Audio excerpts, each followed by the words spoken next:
Surxondaryo viloyatida byudjet tushumlarini oshirish va yashirin iqtisodiyot ulushini qisqartirish maqsadida viloyat prokuraturasi, Iqtisodiy jinoyatlarga qarshi kurashish departamentining viloyat boshqarmasi hamda soliq xizmati organlari hamkorligida tizimli chora-tadbirlar amalga oshirilmoqda. Joriy yilda viloyatda soliq tushumlari rejasi 4 trillion so'm etib belgilangan. Mavjud ichki imkoniyatlarni to'liq safarbar etish orqali ushbu ko'rsatkichni yanada oshirish maqsadida 38 ta yo'nalish kesimida tahlillar o'tkazildi.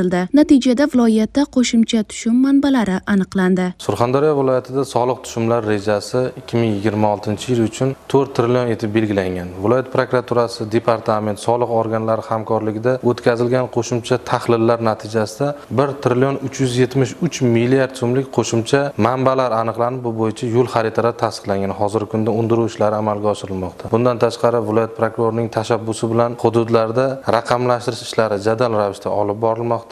Bozorlarni raqamlashtirish natijasida 9 milliard so'mlik qo'shimcha manbalar aniqlanishiga erishildi. Davlatimiz rahbarining yashirin iqtisodiyotni qisqartirish va soliq organlari faoliyati samaradorligini oshirish bo'yicha tashkiliy chora-tadbirlar to'g'risidagi farmon ijrosi doirasida viloyatda qat'iy nazorat o'rnatilgan. Xususan, bozorlar, savdo komplekslari va avtoturargohlarni raqamlashtirish ishlari jadallashtirilmoqda. Bugungi kunda viloyatdagi 26 ta bozorda 1000 dan ortiq kuzatuv kameralari o'rnatilib, savdo jarayonlari to'liq raqamlashtirildi. Bu esa tushumlarning yashirin aylanmasini qisqartirib, hisob-kitoblarni shaffoflashtirish imkonini berdi. Natijada tushumlar 30 milliard so'mni tashkil etib, o'tgan yilga nisbatan bir necha barobar oshdi. Jumladan, Termiz shahridagi Yashil dunyo dehqon bozorida qo'shimcha 47 ta kuzatuv kamerasi o'rnatilib, jami kameralar soni 84 taga yetkazildi hamda zamonaviy raqamli nazorat va to'lov tizimlari joriy etildi. Bu esa savdo jarayonlarida shaffoflikni ta'minlash va tushumlarni oshirish imkonini bermoqda. Aziza Islomova, Ilyos Rahmatov, Tafsilot informatsion dasturi uchun